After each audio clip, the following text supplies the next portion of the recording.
que si les es posible, a manera de una petición muy especial, que puedan prender su cámara para poder trabajar juntos, para poder interactuar, para tener contacto visual, para que esto se vuelva mucho más dinámico y pues podamos estar en contacto, aún a pesar de esta situación que no podemos estar en persona, al menos aquí por la camarita, podernos ver. Disculpen. La siguiente es que por favor permanezcamos con nuestros micrófonos apagados.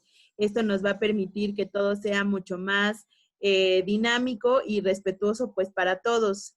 Si quieren participar, tienen alguna aportación, pueden hacérnoslo saber a través de su manita levantada o escribiendo en el chat. Si es que no quieren hablar, también pueden estar por el chat y nosotros vamos a estar ahí al pendiente de todo. Muchas gracias nuevamente por estar con nosotros y vamos a dar inicio. Estamos en el módulo 6, ya avanzamos 6 módulos. Quien ha estado todos, pues qué padre, ya se conocen a todas las TATs, pero también conocen como todos los módulos y la dinámica que hemos venido trabajando en estos módulos. Dulces mexicanos y fondant es el módulo 6. Esta es la primera parte. La segunda parte la vamos a ver el próximo miércoles y vamos a ver únicamente fondant. Esta se va a dividir, la que sigue, Dalia, porfa, en dos partes. Vamos a ver todo lo que tiene que ver con dulces mexicanos, su historia, su tradición, sus ingredientes más representativos y vamos a hacer una práctica de recetas. Cuando les mandamos a través de Calem la invitación a la capacitación, les pedíamos que si querían y pudieran traer algunos ingredientes para poder trabajarlos juntos y hacer unas palanquetas. Si es así, lo vamos a poder hacer juntos. Si nadie lo trajo, de todos modos vamos a ver lo que tenemos preparado de material para que ustedes lo puedan replicar en el momento en que decidan. La segunda parte es de fondant y en fondant vamos a ver su historia, el origen, los básicos en el fondant. ¿Qué es lo básico que yo necesito para poder trabajar con fondant? ¿Cuáles son los instrumentos y demás? Y los tipos de fondant que existen. ¿Cómo se trabajan? Y demás. Adelante, Dalia. Bueno, ustedes me podrán decir, ¿y ellas por qué decidieron que íbamos a tratar fondant y dulces mexicanos juntos, no? Si una cosa no tiene nada que ver con la otra, una cosa se da en México y la otra se da por allá por Europa, entonces, ¿por qué esta relación? ¿Por qué los juntamos? Bueno, pues considerábamos que justamente estos dos temas eran importantes, eran de riqueza para los usuarios y para ustedes. Entonces decidimos juntarlos en este módulo porque los dos, bueno, pues son un sabor dulce. Pero aparte de todo, ambos tienen sabor, color y toda una obra de arte. En lo personal, les puedo decir que yo veo al fondant y digo, wow, ¿no? O sea, esto es como toda una estructura, pues literal, una obra, ¿no? Que la persona que los hace debe de tener muchísima creatividad, muchísima paciencia, muchísima pasión y muchísima entrega por este trabajo. Y bueno, ¿qué decir de los dulces mexicanos? Los dulces mexicanos son maravillosos, hablan de nuestra esencia, hablan de nuestra cultura, habla de lo que somos como mexicanos y al final no solamente son parte de nuestra historia, sino podemos decir que a nivel global nos representan. Podemos encontrar un dulce mexicano en cualquier otra parte del mundo y saber que ese dulce es mexicano, saber que ese dulce proviene de México y así es que somos reconocidos. Independientemente de tener un gran sabor, de tener color y de ser toda una obra de arte, pues los une una cosa más que es el ingrediente estrella en cada uno de ellos, el azúcar. Ambos tienen un alto contenido de azúcar y en los dos se trabaja de diferentes maneras y se trabajan diferentes tipos de azúcar. Hay una gran relación entre ellos que pueden ser muy distintos a simple vista, muy distintos cuando se habla de ellos, muy distintos por el tipo de personas que incluso los consumen o que los piden o que los solicitan, pero también que tienen muchísimas coincidencias a la vez. Tengo esta frase que a mí me encantó en lo personal y que lo platiqué con Dalia, que es arte del pasado, porque al final los dulces mexicanos nos representan, son parte de nosotros, lo de que somos, nuestra tradición, nuestras raíces, arte del presente, porque el fondant y los dulces mexicanos están en nuestro presente, son parte de la repostería, son parte de lo dulce que puede existir en una reunión, en una fiesta o simplemente por el simple placer de decir, hoy vamos a comer un postre, hoy vamos a comer un dulce, y arte del futuro, porque es importante que sigamos transmitiéndolos de generación en generación a los dulces mexicanos. Y el fondant, pues, es para el futuro. Sigue siendo y seguirá siendo el trabajo con fondant toda una obra de arte. Gracias, Dalia. Que sigue, por favor.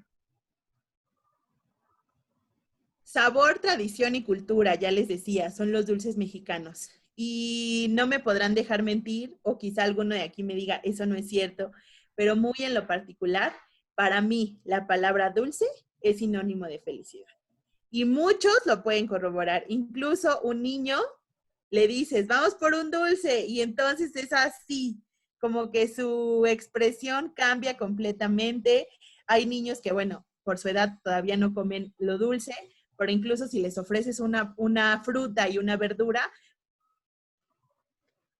pues su expresión cambia, ¿no? Prefieren algunos la fruta. Pero para mí, en lo personal, dulce es sinónimo de felicidad. Me encantan las cosas dulces, me encantan los dulces mexicanos, y todo lo que tenga que ver con repostería me puede encantar. Vamos a hablar sobre un poco de la historia de los dulces mexicanos.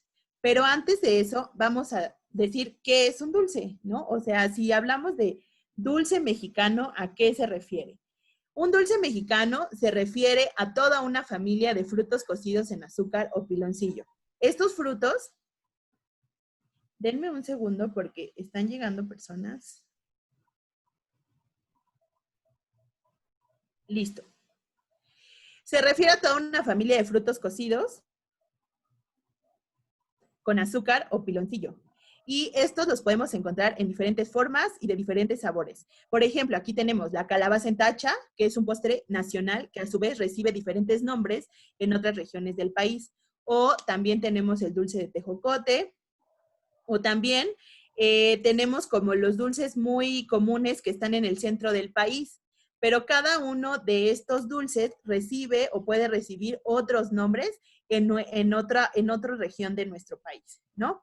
También tenemos como dulce mexicano, que entra dentro de esta categoría, a las preparaciones hechas en pasta. Estas preparaciones hechas en pasta pueden ser los jamoncillos, el dulce de pepita y el dulce de calabaza. También podemos meter ahí a los mostachones, podemos meter ahí a las pepitorias, podemos meter ahí a las obleas, porque es una pasta que no importa de qué sea, al final está incluida dentro de los dulces que están hechos a través de pastas, y se pueden sacar de ahí miles de formas. Las cocadas también entran dentro de los dulces de pasta. También tenemos al grupo de dulces caramelizados. Este grupo también se puede mencionar a los dulces de camote o las cocadas. No, ya me perdí aquí, ¿verdad? No, sí. Estamos en los dulces de pasta, y después encontramos a los que se pueden mencionar los dulces de camote o las cocadas. Igualmente se trata de los caramelos macizos hechos de azúcar de caña o de piloncillo, como el pirulí, la trompada y la charamusca. Estos dulces son los que ya están completamente caramelizados. Aquí podemos encontrar las palanquetas, que es una de las preparaciones que podemos hacer hoy, los muéganos, por ejemplo, en donde ya encontramos el azúcar completamente caramelizado, que está dura. La que sigue, Dalia, por favor.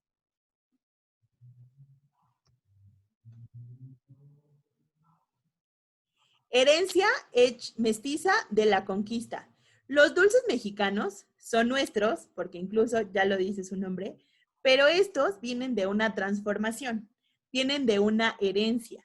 No es simplemente que nosotros los hayamos creado y entonces son nuestros, sino que esto viene del mestizaje, viene del que se unen diferentes culturas, diferentes recetas, y entonces dan a la luz lo que hoy conocemos como dulces mexicanos.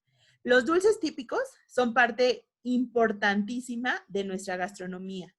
Y no solamente de nuestra gastronomía, ya se los decía al inicio, son también parte de nuestra tradición, de lo que nos representa como mexicanos. Y aunque su mayoría surgieron, lo que ya les decía, gracias al mestizaje de varias culturas, otros surgieron desde tiempos aztecas, y ahorita vamos a decir cuál. Toda la confitería mexicana tiene su origen en las recetas que trajeron los españoles. La mezcla de culturas entre españoles y árabes dio pie a la incorporación de alimentos nativos de nuestro país. Y entonces, pues ya saben, ¿no? ¿Cómo somos los mexicanos? Ah, que viene esta receta. Bueno, vamos a hacerla a la mexicana y vamos a añadirle esto y vamos a añadirle esto y esto y esto y esto y esto. Y entonces, pues dan a la luz estos dulces que hoy conocemos, gracias a la incorporación, y entonces nosotros los adoptamos como dulces mexicanos. El único dulce que podríamos considerar que es prehispánico y ancestral es la alegría. Esta, pues como todos la conocemos, ¿no? Su ingrediente base es el amaranto, y de ahí puede haber diferentes variaciones. Tienen nueces, pepitas, algún fruto seco, incluso, bueno, las formas, colores y figuras pueden ser un sinfín, pero este es el único de los dulces que podemos considerar ancestral. La que sigue, por favor. Tengo aquí una pequeña línea del tiempo en donde ponemos cuáles son los momentos históricamente hablando de los dulces mexicanos. Podríamos extendernos y hacerlo algo muy amplio, pero estos puntos y estos momentos son claves y básicos en la historia de los dulces mexicanos. Entonces, les voy a pedir que me ayuden a leerlos. Yolanda, ¿me puedes ayudar a leer la época prehispánica, por favor? ¿No? ¿Alguien me puede ayudar a leer la época prehispánica, porfa? Perdón, ¿ya? ¿Me oyes? Sí. No te escuchábamos, Yola. Gracias. Época prehispánica. Se elaboraban las alegrías, se moldeaban en forma de los diferentes dioses a manera de ofrenda. Muchas gracias, Yolanda. Sí. Itzel, ¿me puedes ayudar a leer la época de la colonia, por favor? Las monjas elaboran dulces y panes en los conventos. El más claro ejemplo, el mestizaje, fueron los jamoncillos, dulces de pepita, camotes y frutas cristalizadas. Muchas gracias. Cristian, ¿me puedes ayudar a leer la época actual, por favor? Sí, es época actual, mayo de 1982. La Feria Nacional de Dulces se celebra en el mes de julio o agosto de Santa Cruz a Acapilca, en la alcaldía Xochimilco. Durante esta bella, colorida y dulce celebración, se degustan dulces típicos de la tradición mexicana, como cocadas, dulces de leche con nuez, alegrías, palanquetas de cacahuate con caramelo, dulce de calabaza, higos, frutas como sandía, papaya, naranja, limones, hasta los más sofisticados y exóticos. Dulces de nopales, papas, pepinos, jitomates, chiles rellenos, aguacates, entre otras delicias para el paladar. Muchísimas gracias, Cristian. Y bueno, les decía que es el punto más importante, o son los puntos más importantes de la época prehispánica. Ya habíamos dicho que las alegrías son el único dulce que podríamos considerar ancestral o prehispánico. Este tiene toda una historia, y la historia y la leyenda dicen que las alegrías, como dice aquí, se ocupaban a manera de ofrenda, pero para que la gente hiciera como más valiosa esta ofrenda, en algún punto decidieron agregarles sangre de niños pequeños, para que éstas fueran como más valiosas para sus diferentes dioses y las aceptaran de una mejor manera. Cuando se sabe esto, las alegrías se prohíben completamente. Dicen, no más a esto, no más a este tipo de ofrendas. Y entonces se dejan de hacer, se dejan de producir. Mucho tiempo después viene un monje, un sacerdote, y decide incorporarlas y traerlas de nuevo. Ya pasaron, ya aprendieron, eso no se debe de hacer. Entonces vamos a incorporarlas de nuevo, y ahora ya no como una ofrenda, sino como un alimento. Y entonces las vuelven a incorporar, y se dice que las alegrías llevan ese nombre por la alegría de reincorporar este dulce o esta preparación a la dieta mexicana. La época de la colonia, esto se sigue viendo actualmente, ¿no? las monjas siguen elaborando dulces y panes en los diferentes conventos para supervivencia, ¿no? Económica. Pero bueno, el más claro ejemplo del mestizaje o de esta parte en donde se juntaron diferentes culturas, el más claro ejemplo en dulces son los jamoncillos, el dulce de pepita, los camotes y las frutas cristalizadas. Y la época actual me llamó mucho la atención, o nos llamó mucho la atención esta parte de la Feria Nacional del Dulce, porque bueno, hay mucha información al respecto y es como súper padre ver cómo en la alcaldía de Xochimilco tenemos estas pues tradiciones que siguen existiendo de hacer una feria, por ejemplo, del dulce. Me parece la feria del mole, que no es en Xochimilco, sino que es en Milpalta, pero que se siguen haciendo estas ferias que nos permiten seguir rescatando nuestra cultura. La hicieron entre julio y agosto porque la juntaron con su fiesta patronal, y entonces esto les permite tener una celebración mucho más en grande.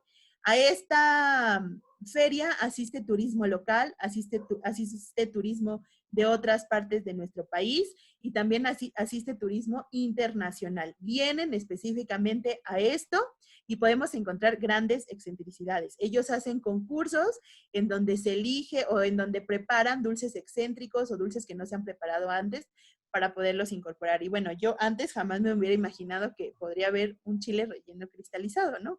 Pero lo hacen y debe de ser toda una excentricidad, toda una obra de arte, y seguro el paladar debe de estar rico. En la época actual, aquí agregamos esto que consideramos una parte muy importante, y en un video vamos a ver otra parte importante de la época actual que representa a los dulces mexicanos. Gracias, Dalia.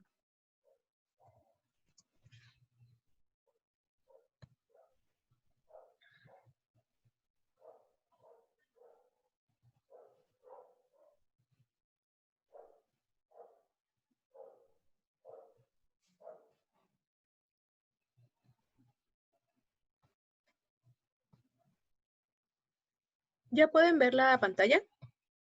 Ya. ¿Sí? Sí.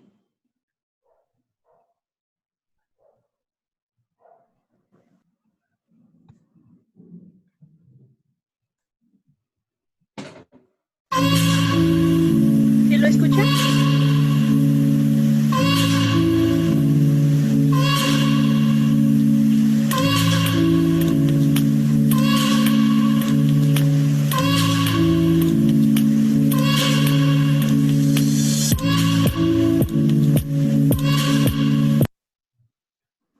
Estamos en el mercado de la Merced y como ustedes saben es súper icónico porque tiene un mercado solo de dulces.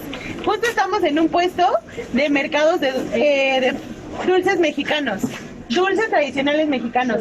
Puedes encontrar toda una variedad, desde los cristalizados que tenemos aquí, los higos, los limones, por allí el camote, el chilacayote, cocadas, alegrías, palanquetas y toda una gran variedad.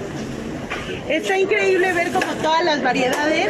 Si puedes, cuando pase todo esto, te invitamos a que lo conozcas y que si ya lo conoces, vengas y consumas local. Es súper importante y que no dejemos la tradición. Generación tras generación, nuestros padres, los abuelos los han probado y bueno, pues si tú no los has probado, que seguramente los has probado, te invitamos a que los pruebes. Buenos días, señora. ¿Cómo se llama? Leticia. ¿Tiene muchos años con este puesto? Sí, bastante. ¿Cuántos años tiene? Pues desde mi abuela, es una tradición, después mi mamá y ahora Y ahora usted. Ajá. Muy bien, Leticia. Oiga, ¿y ustedes hacen la producción de los dulces? No, todo lo fabrican. Todo lo fabrican. Todo es artesanal. Todo es artesanal. ¿Y de dónde los traen, sabes? Lo fabrican diferentes familias, entonces nos apoyamos todos, porque no son fábricas así grandes. Ok. En casa. O sea, es como una... Algunos de Toluca, otros de aquí de la República, ya se están haciendo. Ok, muy bien. Oiga, ¿y la temporada más fuerte de dulces mexicanos o donde tienen más gente? El 15 de septiembre para el 15 de septiembre. 15 de septiembre. ¿Día de Muertos su producción cambia o es la misma? Cambia la producción para el Día de Muertos y también es muy buena temporada. Esperemos que sea ahorita como de la pandemia, no sé cómo va. Ok, pero pues nos hemos sabido como acoplar la careta, el cubrebocas, gracias a Dios. Oiga, y una última pregunta, ¿dónde nos encontramos? Si yo quiero dulces de Doña Leticia, ¿dónde la encuentro? Aquí en la avenida de Circunvalación, en el mercado de Dulces San Julia, la puerta número 7. La puerta número 7. Señora, muchísimas gracias. Gracias a ustedes, Que chicas. tenga Gracias. buen día.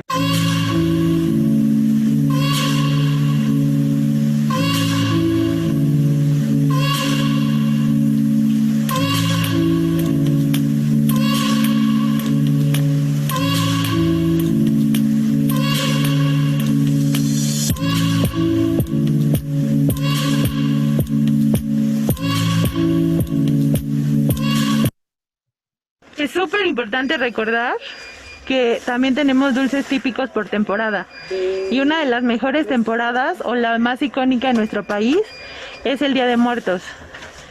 Y es una buena temporada para los dulces típicos mexicanos. Calaveritas, azúcar, chocolate.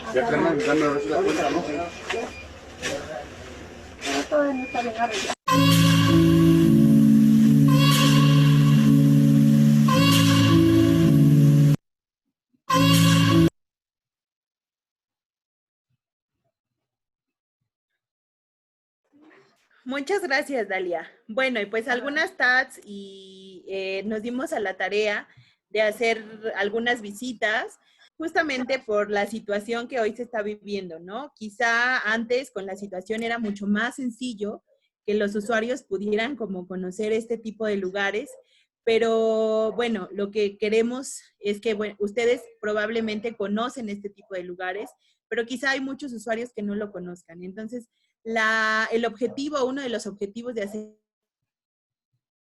esto es que fuera un poco más dinámico, de que sea un poco más dinámico y que podamos acercar esta información a los usuarios, no solamente en una imagen o en un dibujo, en una ilustración, sino que sea un poco más real, un poco más vivo para que ellos sepan y conozcan que existen, ¿no? Y estos mercados en la actualidad, pues no solo está el mercado de la Merced, también podemos encontrar el mercado de Coyoacán, podemos encontrar el mercado de San Ángel, en donde tenemos un lugar específico donde venden dulces típicos mexicanos. Y esta es parte de nuestra actualidad, sigue siendo parte de nuestra cultura, sigue siendo parte de nuestra tradición y nos sigue representando. Los turistas vienen y nos buscan por una de las cosas es por nuestra gastronomía. Los dulces mexicanos son parte de nuestra gastronomía. La que sigue, Dalia, porfa. Tradición y sabor. Los dulces mexicanos no solamente son sabor, sino como ya lo veníamos diciendo, son toda una tradición. Y están hechos de productos 100% mexicanos, muy mexicanos. Somos uno de los lugares que tenemos una gran variedad de productos autóctonos y otros foráneos, pero que estos se han sabido acoplar a nuestro país, a las diferentes regiones. Como ustedes lo saben, pues nuestro país va desde el desierto hasta el clima tropical y todos estos diferentes ingredientes se han sabido acoplar a esas regiones. Y hay ingredientes que son específicamente de una región y que solamente se da ahí por el clima, pero se han sabido adaptar perfectamente.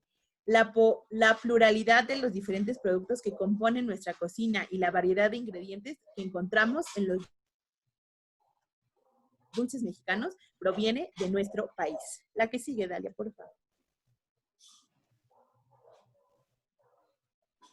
Estos ingredientes muy mexicanos se dividen en tres partes fundamentales que son utilizados para los dulces, que son los ancestrales, los dulces de la tierra y los frutos. Recordemos que nuestros ingredientes mexicanos son parte de nuestro patrimonio. La cocina mexicana, la gastronomía mexicana está dentro de la lista de patrimonio cultural inmaterial de la humanidad. Y esto es porque, o sea, yo me hago así como toda un cuento y algo imaginativo y digo, wow, ¿no? O sea, ¿cómo nos voltearon a ver y dijeron, sí, México puede su gastronomía ser parte cultural, patrimonio cultural inmaterial de la humanidad? Y entonces nos vieron, pero nos vieron y somos tan característicos porque no solamente son nuestros ingredientes, no solamente es lo rico de nuestra cultura o lo rico de la gastronomía con todas sus combinaciones y las diferentes regiones, sino somos considerados como patrimonio por todas las prácticas que se realizan en la cocina mexicana. que vienen ancestralmente, que se han pasado de generación en generación y que a veces nosotros estando tan en el centro de la ciudad ya no lo vemos a simple vista, pero que si nos vamos un poco hacia las orillas de la ciudad podemos encontrar todavía estas prácticas que se realizan ancestralmente. Y entonces somos reconocidos porque somos un modelo cultural que incluye métodos de cultivo únicos como la milpa o la chinampa, algunas prácticas rituales como las ofrendas del Día de Muertos o el Día de Muertos, ya lo mencionábamos en el video, tenemos dulces por temporada y el Día de Muertos es una fecha que nos representa como mexicanos. Es una fecha que a nivel mundial otros pueden observar y ver toda la riqueza cultural que tenemos como mexicanos. Y el conocimiento antiguo y las técnicas culinarias, como la nixtamalización y sobre todo lo que ahorita nos estamos viendo, la elaboración de dulces mexicanos, que como base tienen sus ingredientes ancestrales, los dulces de la tierra y los frutos. Y bueno, aquí podemos ver unos ejemplos de cuáles son estos ingredientes. En ancestrales tenemos al maíz, el chile, la chía, entre otros. Los dulces de la tierra, al capulín, al chicozapote, a la guanábana, y en frutos, pues tenemos una infinidad, ¿no? Pero los principales, calabaza, chilacayote, guayaba, limón, higo, coco, entre otros.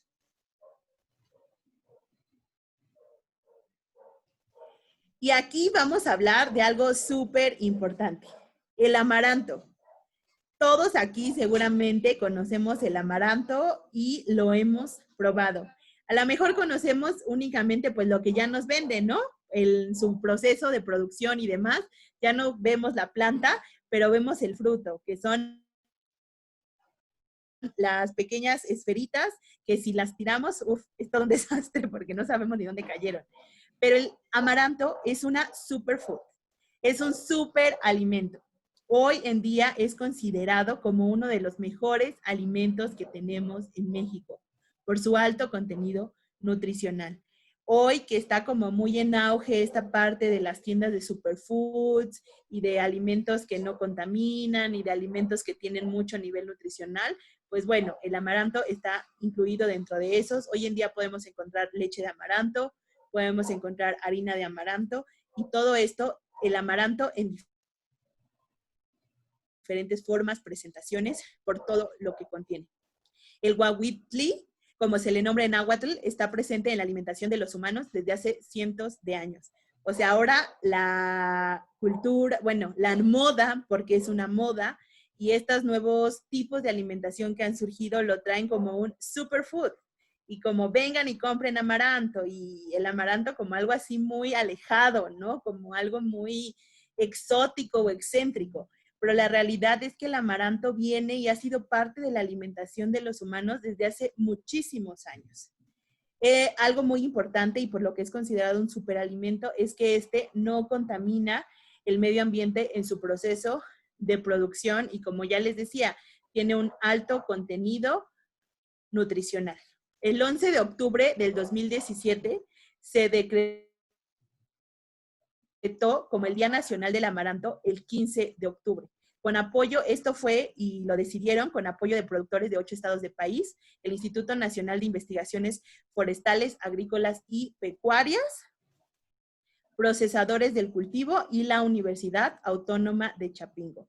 Dijeron, el amaranto es un superalimento, se ha comido desde hace muchos años, ancestralmente nos representa, tiene muchas propiedades nutricionales. ¿Por qué no hacemos un día del amaranto? Y desde el 2017, el 15 de octubre, que ya es pronto, es considerado el Día del Amaranto. Y bueno, aquí tenemos una breve historia del amaranto. ¿Me ayudarías a leer la historia, Noemí, por favor, la que está en color amarillo? Sí, claro. Gracias. Los primeros datos que se tienen de esta planta datan de hace 10.000 años. Algunas de las primeras muestras arqueológicas del grano fueron halladas en Tehuacán, Puebla, y data del año 4000 a.C. Era utilizado para la realización de transacciones, lo consideraban sagrado porque resistía a las sequías, y además como alimento proporcionaba vigor, así que era consumido por los guerreros para incrementar su fuerza. También estaba asociado con el sol por su color rojizo. Muchas gracias, Noemí. Sí. Y bueno, pues esta historia lo dice todo, ¿no? Lo que ya habíamos comentado en la lámina anterior, era y es considerado un gran alimento, tanto que en ese momento lo consideraban como una moneda, ¿no? Como para realizar transacciones. El que tenía amaranto, wow, estaba rico. Y no solamente por su valor monetario también, sino por el valor nutricional que tenía. La palabra amaranto viene del griego y significa planta que no se marchita.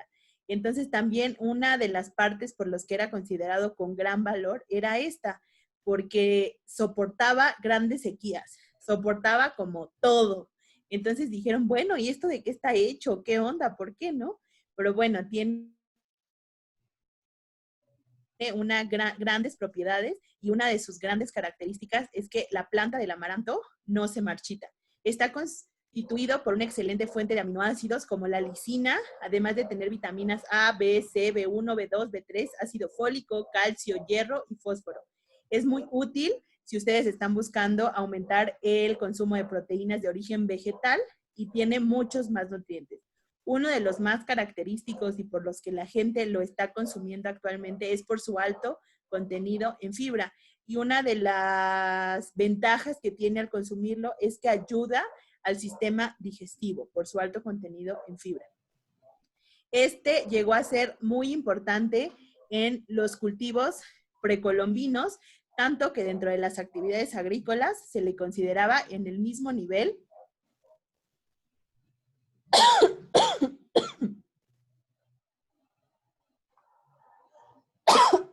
perdón, que el maíz y que el frijol. Entonces, ya saben, el maíz y el frijol se considera un también alimento súper nutricional y el amaranto en ese entonces fue considerado como en el mismo nivel. Vamos a ver un video en el que les mostramos una de las tantas variaciones que podemos tener con el amaranto. Las alegrías como dulce tradicional existen y su preparación tiene una preparación muy clásica, por así decirlo. Podemos encontrar la receta en las recetas que les vamos a subir del módulo, pero aquí quisimos hacer una variación para hacerlo el amaranto con otra preparación y que pueda ser delicioso para otros paladares. Hay quien a lo mejor probará las alegrías y dirá, ay, es que está demasiado dulce, contiene demasiado azúcar o demasiado piloncillo. Pero entonces aquí tenemos una variación. Vamos a ver el video. ¿Ya se ve, Pam? Sí. Sí, perfecto. Ah, perdón.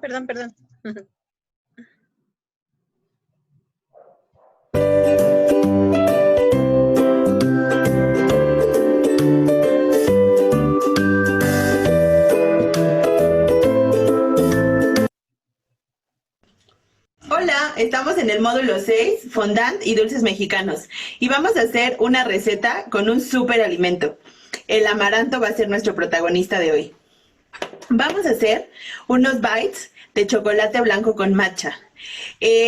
Las alegrías como tal son un dulce mexicano tradicional, pero conforme ha pasado el tiempo, conforme han pasado los años, este se ha ido modificando para poder llegar al paladar de cualquier persona. Y en la actualidad, con el amaranto se hacen muchísimas preparaciones.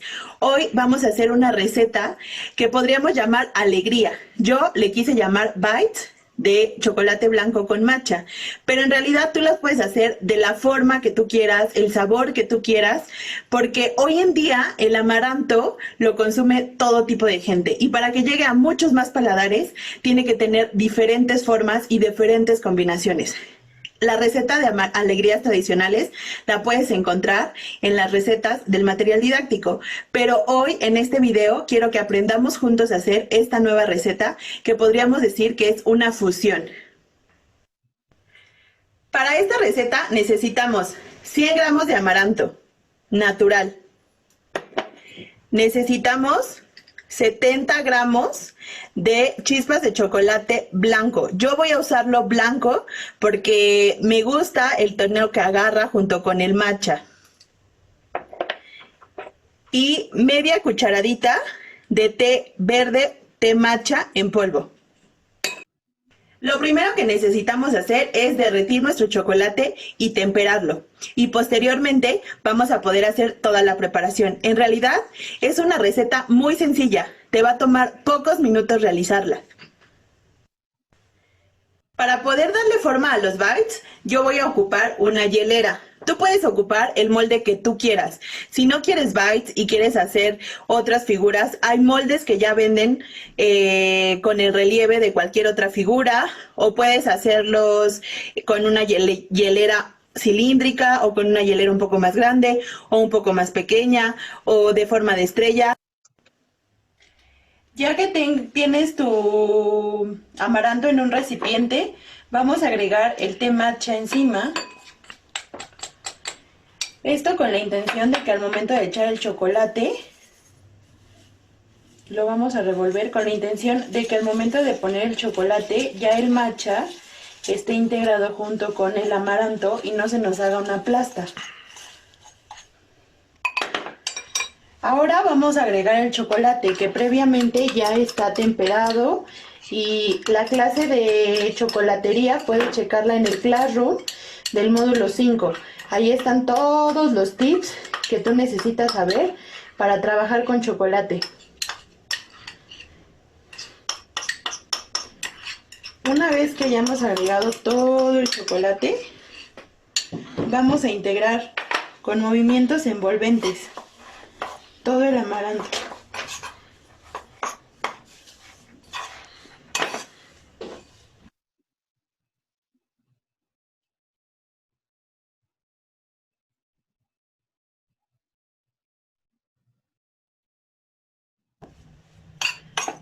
Una vez que todos tus ingredientes estén incorporados, es momento de vaciarlos a tu recipiente o tu molde. Les repito, yo tengo una hielera y los voy a vaciar aquí.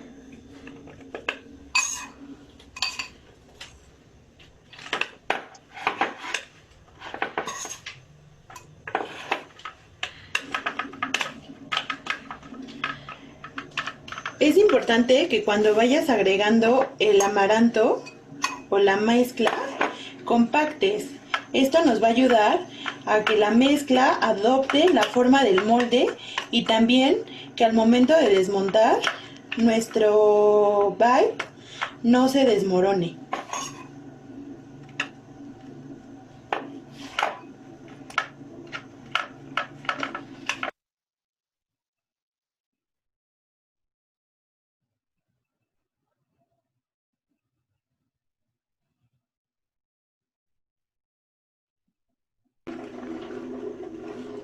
Es muy importante que si tiene exceso, se lo retires. Al momento de compactar o presionar por encima, si tiene algún exceso, se lo puedes retirar con el mismo instrumento o con el mismo utensilio con el que estás trabajando.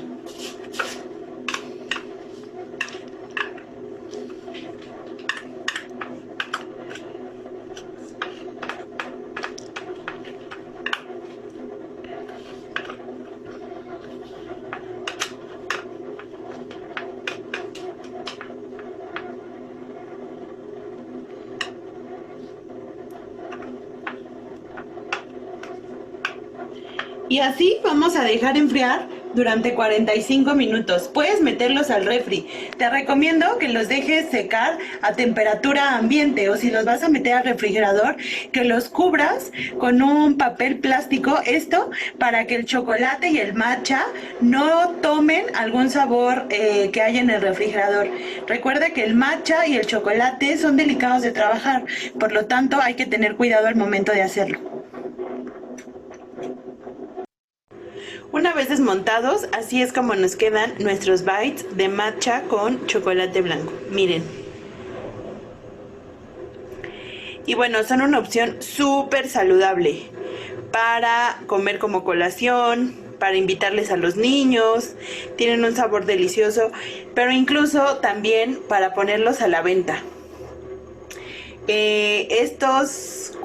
Una bolsita de 4 bites en las tiendas de superfoods o tiendas naturales, que está todo como muy en auge este tipo de alimentación. 4 bites los venden por 45 pesos.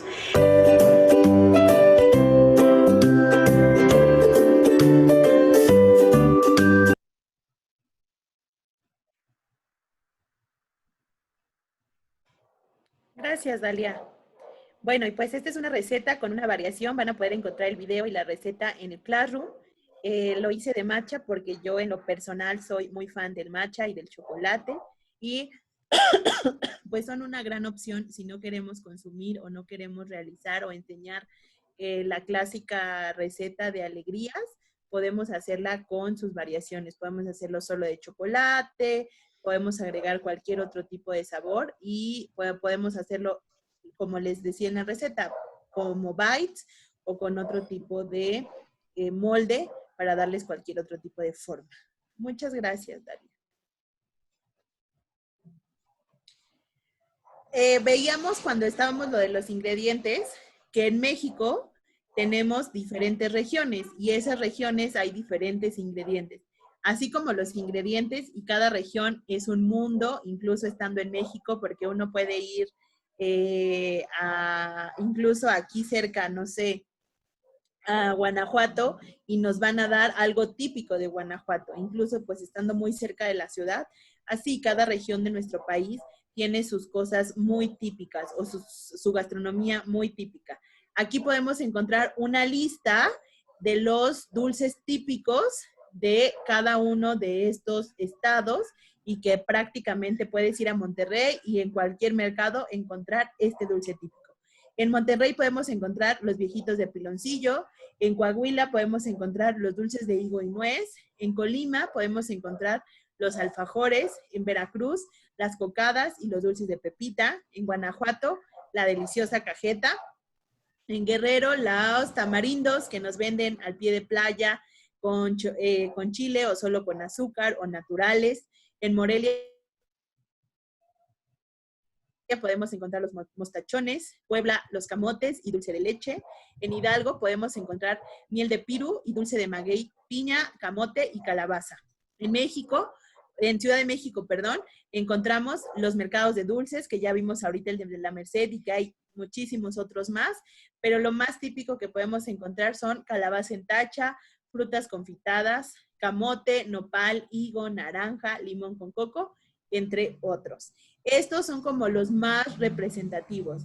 Hay un sinfín de variaciones, les repito, de dulces mexicanos, de los tradicionales en cada una de las regiones, pero estos son los más representativos y que sin duda alguna, si visitas uno de estos estados, vas a encontrar ese dulce en alguno de sus mercados. ¿La que sigue, por favor?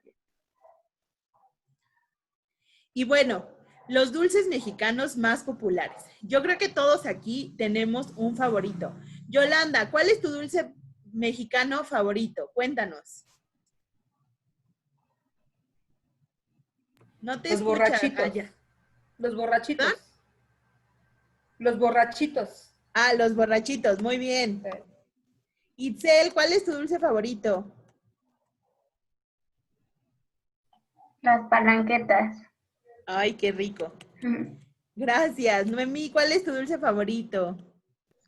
Los de dulce de leche. Qué rico. Ofelia, ¿cuál es tu dulce favorito? Ah, mi dulce favorito son los camotes. Muy bien. David, tu dulce favorito, cuéntanos. Los mostachones. Qué rico. Santiago, tu dulce favorito. ¿Qué tal si no me vengo? Creo que no anda por aquí Santiago. Oscar, ¿cuál es tu dulce favorito? Si andas por aquí. Cocadas. Qué rico.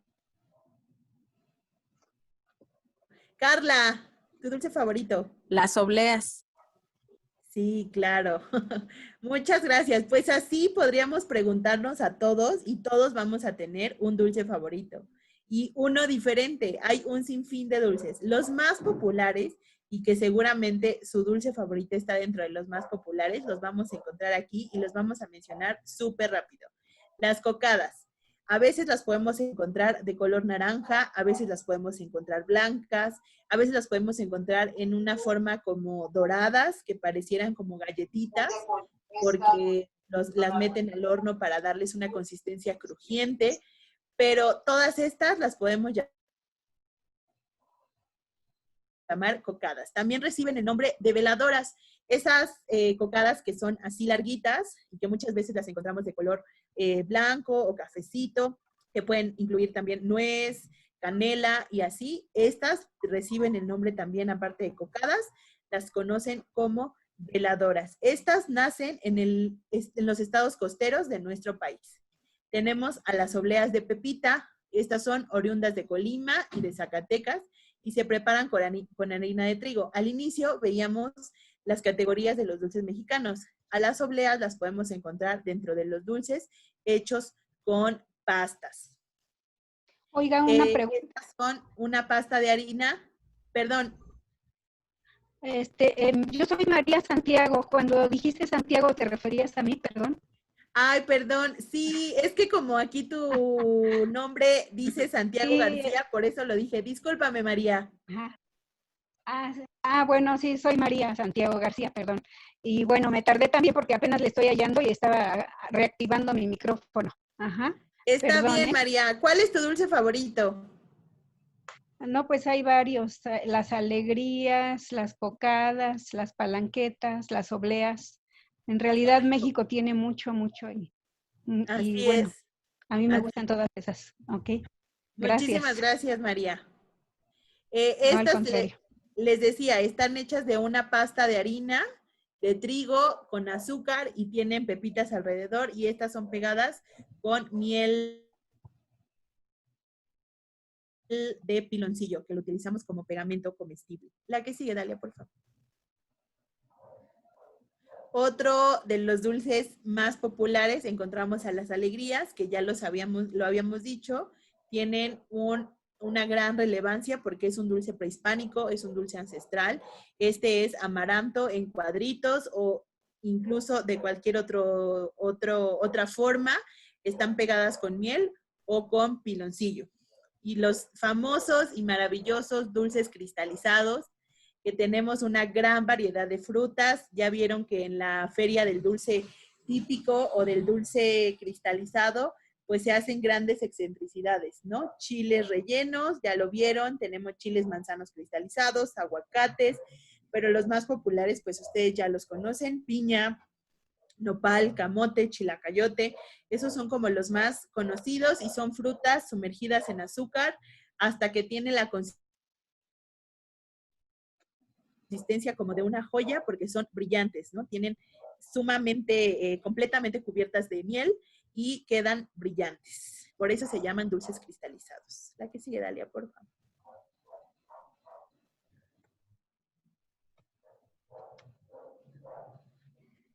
Tenemos también, ya lo decía aquí, que su dulce favorito eran borrachitos, pues son un dulce de harina, también considerados dentro de los dulces de pastas, espolvoreados de azúcar. Pueden venir en diferentes sabores, piña, fresa, normalmente los vamos a encontrar de color rojo, pero también hay diferentes variaciones. Tenemos también a los mostachones o jamoncillos. Se dice que estos fueron creados por un ganadero del norte apodado Mostachón con el fin de conquistar a la mujer que amaba. Lo emblemático de este dulce, pues, es su sabor, que tiene una mezcla entre dulce de leche y nuez. Y bueno, su forma que la hacen, aquí tenemos unos ejemplos. Pero normalmente son unos redonditos que tienen una nuez encima, que hacen como la similitud del mostachón y bueno, son deliciosos. ¿A qué sigue, porfa?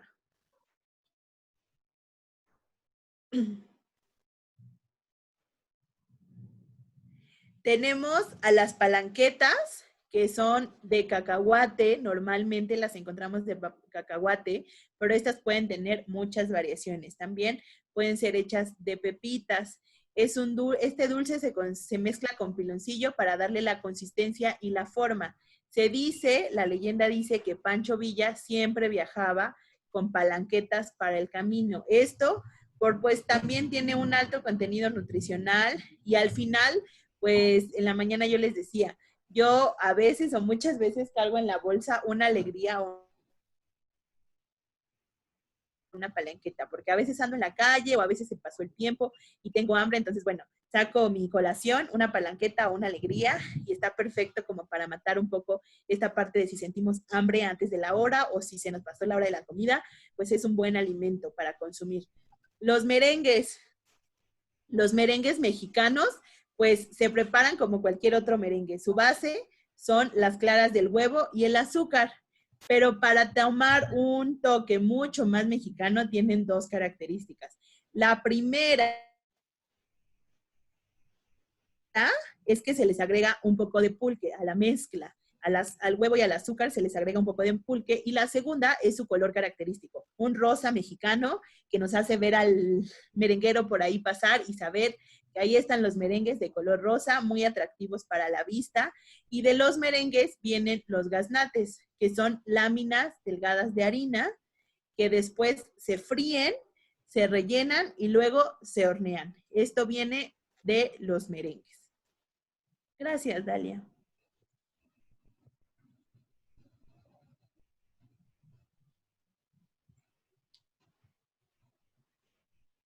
La que sigue, porfa. Ya. Ya, gracias. Y bueno, en el video veíamos al final que tenemos dulces por temporada. Una de las mejores temporadas para los dulces mexicanos, sin duda, es el 15 de septiembre, por la tradición, por la fiesta, porque estamos celebrando la independencia, pero también una de las grandes temporadas es el Día de Muertos. Y entonces los dulces mexicanos también están por temporada, porque no en todas las temporadas podemos encontrar los dulces o una de las principales características del Día de Muertos, que son las calaveritas.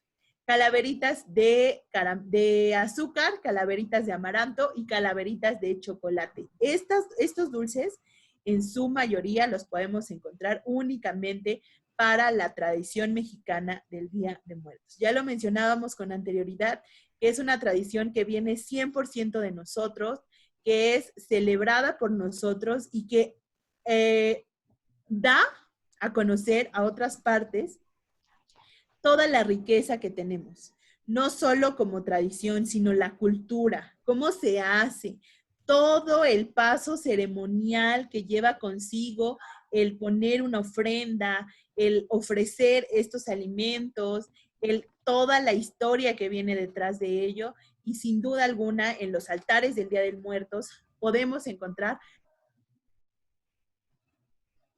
a los dulces típicos. No solo las típicas calaveritas, sino también otros dulces típicos. Entonces, por eso podemos decir, o que lo platicábamos con la señora en el mercado ese día, que tenemos dulces mexicanos por temporada, porque se venden justamente en esa temporada. Pueden complementarse estas calaveritas con pepitas, con pasta de almendras, e incluso ya hay un sinfín de preparaciones, ¿no? Todos los reposteros ahora, hoy en día, pues, también hacen pastelería o repostería para las fechas, para las temporadas, y en la temporada del Día de Muertos, recuerdo el año pasado, justo para poner una ofrenda en el Pilares, llegaban unas chicas y entregaban como lo que habían llevado para la ofrenda, y llevaron unas calaveras, le decía yo a Dalia, preciosas. Eran de pan y por fuera estaban cubiertas de fondant. Entonces, aquí un punto más para decir que el fondant y los dulces mexicanos pueden ir de la mano. Realmente, pues con el fondant podemos hacer cualquier cosa, pero recuerdo perfecto esas calaveras y a mí me pueden encantar cada vez que me acuerdo de ellas. Estaban preciosas. La que sigue, Dalia, porfa. Y bueno, queremos cerrar con esta frase, porque ya lo venimos diciendo a lo largo de esta capacitación, que los dulces mexicanos son parte de nuestra historia, son parte de lo que nos identifica, y nuestros abuelos pues los saborearon, los papás crecieron comiéndolos, probarlos y compartirlos de generación en generación se ha vuelto toda una tradición para que esto no quede en el olvido, que estas delicias que son parte de nuestra historia, parte de la cultura, parte de nuestra identidad, puedan seguir creciendo y creciendo y creciendo y ser llevadas a otras partes, pero sobre todo inculcadas en nuestras familias. Si tienen hijos pequeños, sobrinos, primos, que podamos hacerlos partícipe de estas tradiciones. A lo mejor no de prepararlos, porque quizá decimos, no, hacer la preparación es complicado, pero sí de hacerles saber que este tipo de dulces existen y que a lo mejor podamos preferirlos sobre cualquier otro dulce industrializado, ¿no? Que cuando a un niño le decimos, ¿quieres un dulce? Antes de pensar en cualquier otro dulce, podamos pensar en ofrecerle un dulce mexicano. Y así ayudamos a que esta tradición, a que esta cultura siga preservándose de generación en generación. Y bueno, no sé si alguien tenga alguna aportación, algo que quiera compartir con nosotros, alguna pregunta, alguna duda. ¿Qué piensan? ¿Qué opinan?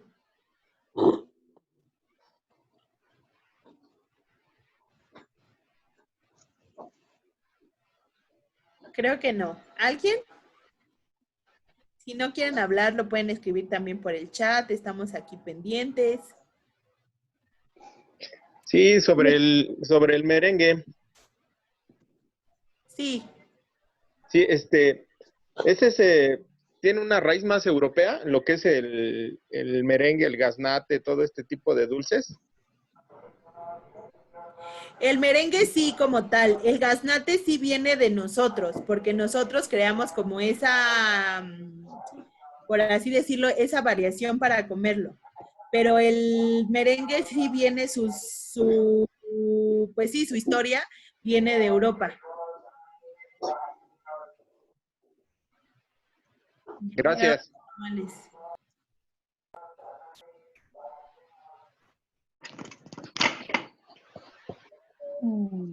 ¿Qué les está pareciendo la capacitación? Está muy bien. Está muy interesante. Qué bueno que les está gustando. Sí, si tienen alguna pregunta, duda o alguna experiencia que quieran compartirnos con los dulces mexicanos, adelante. Creo que también nos iban a explicar cómo hacer la palanqueta, ¿no? Sí. De hecho, sí. Sí, justo si no hay más dudas, preguntas o aportaciones, podemos pasar a eso. Adelante, ¿quieres comentar algo? Yo, Fe, quiero comentar, por ejemplo, para las palanquetas de amaranto, esas también, las podemos hacer. Sí, las alegrías, ¿te refieres a las alegrías? No, las palanquetas. Ah, ok. Sí, en realidad las palanquetas tienen que venir, o sea, si vamos a hacer palanquetas de amaranto, tienen que venir combinadas con otro ingrediente. Ya pueden ser, ya sea pepitas o ya sea cacahuates. Si le ponemos únicamente amaranto, podríamos decir que estamos haciendo alegrías. Ah, bien. Porque esa es como la base, ¿no? Azúcar, piloncillo y el amaranto y alguna variación de frutos secos. Pero si queremos hacer, por ejemplo, en la mañana una chica iba a hacer palanquetas justamente de cacahuate con amaranto y ahí le dimos unos tips para que supiera cómo ir midiendo el azúcar y cómo quedara la consistencia adecuada. Pero si vas a hacer únicamente a tu preparación, le vas a agregar como base amaranto, tendríamos que decir que estas son alegrías y no palanquetas. ¿Sale? Gracias, Pame. De nada, Fe. Bueno, ¿alguien tiene como los ingredientes para poder realizar lo de las palanquetas? No. Bueno, se grabó un video previamente, esto con la intención de evitar como los problemas técnicos. Mira, mi amor, estoy ocupado. ¿No te ven? Entonces, vamos a pasar el video. No sé si alguien trajo los ingredientes y la va a hacer ahorita al par, por favor, háganoslo saber para ir pausando el video si es necesario o para irlo trabajando juntos. Si lo van a hacer posteriormente, adelante. Y nosotros estamos, bueno, dispuestos a asesorarlos en lo que necesiten. Podemos ver el video y posteriormente pues hacemos como algunas retroalimentaciones sobre el video. Gracias, Dalia.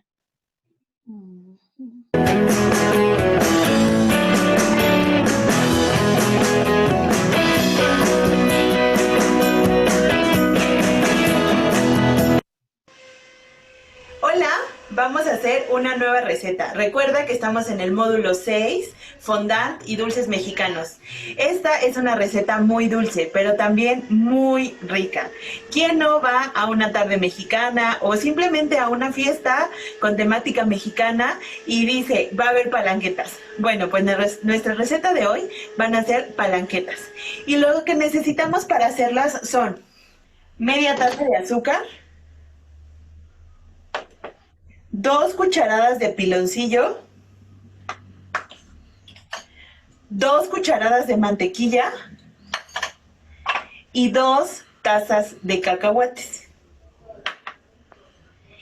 Es muy importante que también sepamos cuáles son los utensilios que vamos a utilizar. Entonces, te recomiendo que tengas un bowl de buen tamaño. Esto te va a servir para que cuando tengas la mezcla puedas revolver con facilidad los cacahuates junto con el jarabe y entonces se integren mucho más fácilmente. Una espátula o un miserable te van a servir para que puedas desarrollar este trabajo de manera mucho más sencilla. Y de igual manera vamos a necesitar un sartén. Ya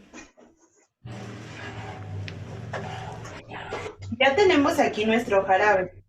Recuerden que tenemos agua, miel, azúcar y piloncillo.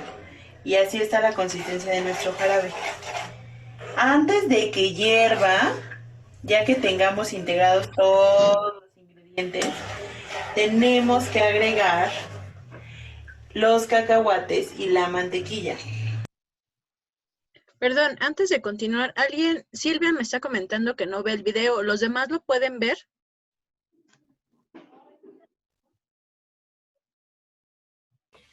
Sí, yo sí lo veo. Sí se ve. ¿Sí? ¿También lo pueden escuchar bien?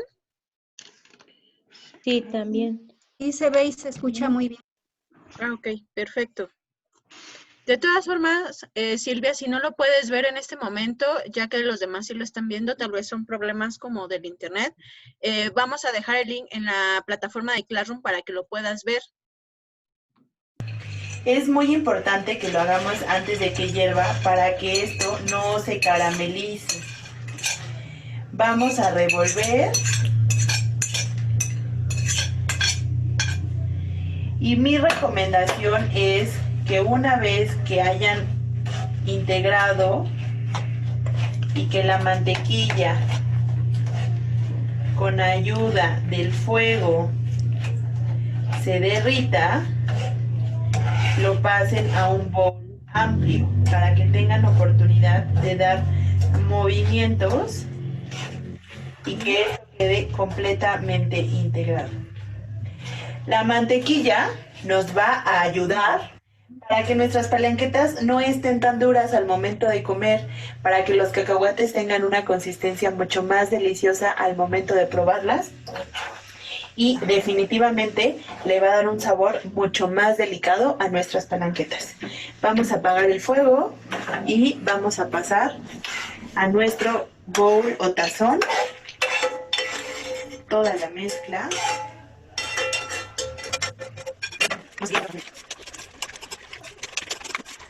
Ya que nuestros cacahuates estén completamente integrados con la mezcla, es momento de pasar a una charola.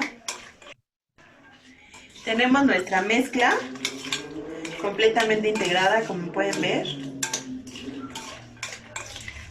Y vamos a vertir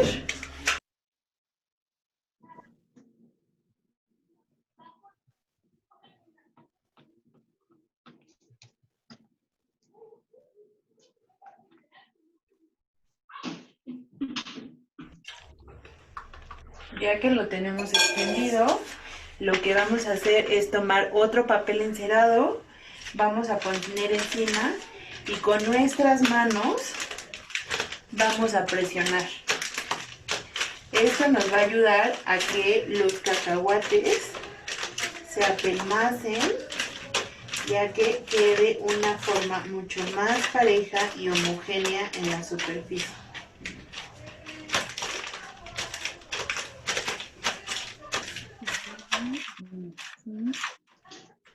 Una vez que hayamos presionado para compactar, vamos a reservar, a meter al refri durante 2 horas y una vez que esté completamente seco y frío, vamos a poder cortar con un cuchillo. Bueno, y así tenemos nuestras palanquetas. Las podemos tener de diferentes formas y tamaños.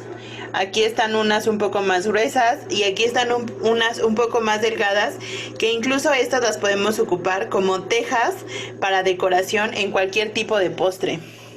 Los grandes restaurantes y los grandes chefs ocupan los dulces mexicanos como parte de su repostería, como un complemento, como decoración o incluso para darle el sabor principal a un postre mucho más elaborado.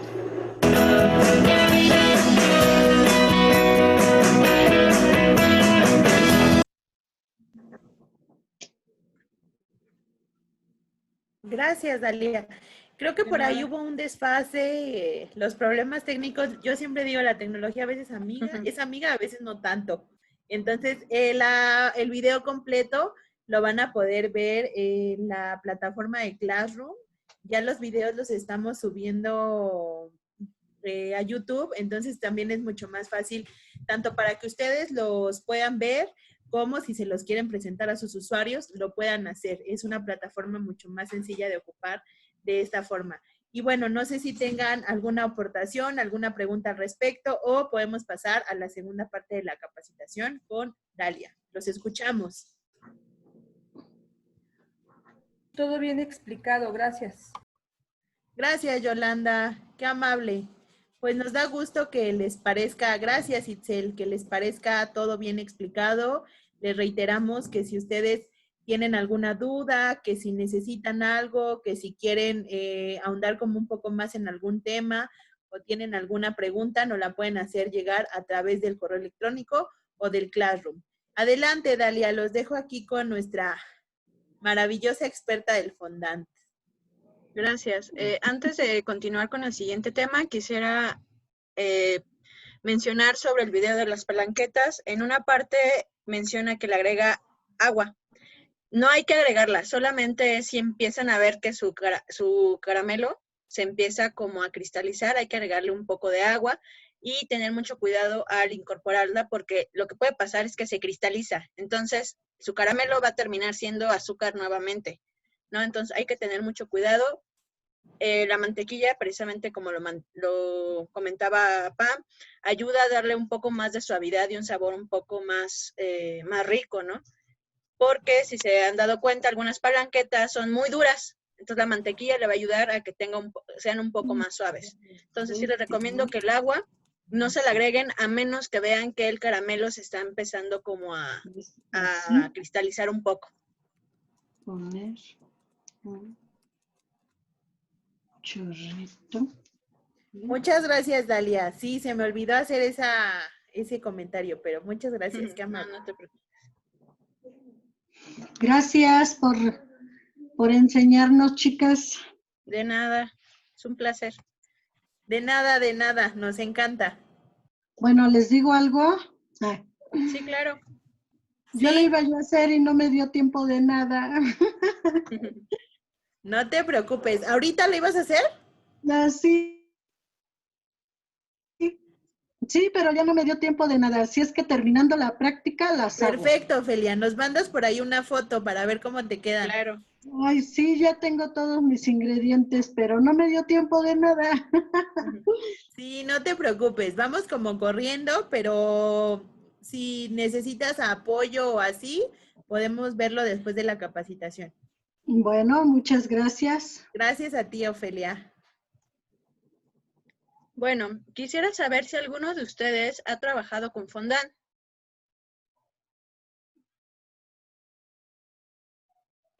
Yo sí, un poco. ¿Sí? Pero muy, muy poquito. Cuando manejas fondant, ¿lo compras, lo haces? Solo una vez lo hice y las demás veces lo compré. ¿Con qué lo hiciste? Me parece que fue sacarosa. Ah, ok, perfecto. Sí, hay muchos tipos de cómo preparar un fondant. Bueno, vamos a iniciar. Bueno, la felicidad es saber que hay un pastel en el horno, ¿no? A mí en lo particular me encanta hacer pasteles. Entonces, para mí sí es una felicidad, ¿no? Saber que va a salir un pastel y lo bonito que va a quedar después de que lo decoras. Bueno, vamos a ver una pequeña breve historia sobre el fondant. Este se da en la época del Renacimiento. De hecho, se empezaba a hacer una mezcla de azúcares, pero en ese entonces el azúcar era muy cara y los pasteleros más humildes lo que hicieron para replicar esta receta, hicieron una mezcla de azúcar con pasta de almendras, muy parecido al mazapán. Entonces, desde ahí se empezó la receta a expandir por Europa. Así se hizo tendencia en Australia y Reino Unido. Desde ahí fue donde llegó a Estados Unidos. Aquí obtuvo su fama, ¿no? Como actualmente lo conocemos, en el país de las oportunidades. Realmente el fondant ahí fue cuando se empezó a utilizar más para decorar pasteles, para hacer distintas decoraciones, ¿no? De ahí brinca como a los demás países y llega como, por ejemplo, a México o algunos otros países donde se ocupa este tipo de técnicas.